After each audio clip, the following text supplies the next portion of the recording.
Сәлем достар, бүгін сіздермен классикалық орешки жасаймыз. Бізде мына жерде бөлме температурасында сары май, жұмыртқа, мына жерде сода мен уксусты гастит саламыз. Және оның бәрін салып, біз қамыр жасап аламыз.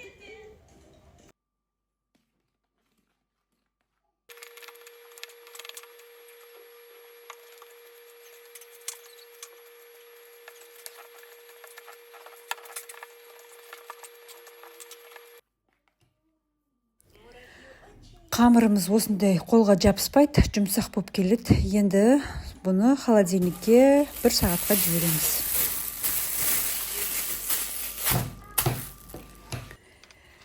Холодильниктен шығардық. Енді менде орешница, әркімде орешница әртүрлі. Мендегі орешницаға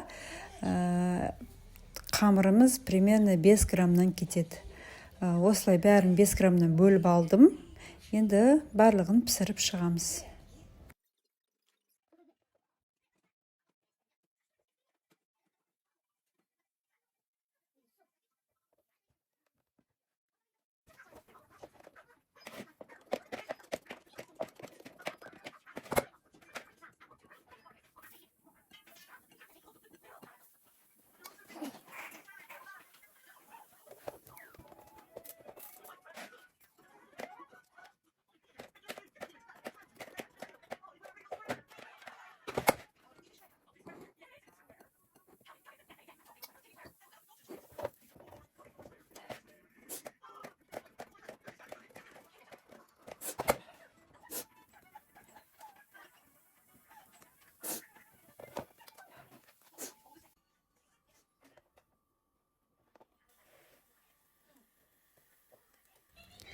Орешкеміздің барлығын пісіріп болдық. Енді суығаны күтеміз.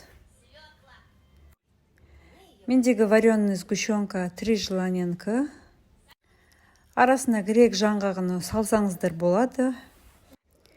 Осылай ішіне бәрі салманы салып шығып, тоңазытқышқа 1 сағатқа жібереміз.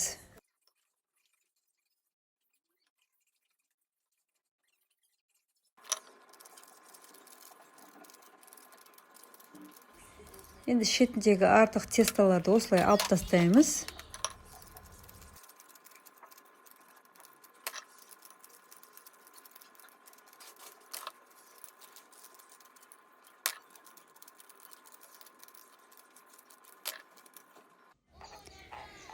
Міне біздің орешкиларымыз дайын болды. Өте дәмді.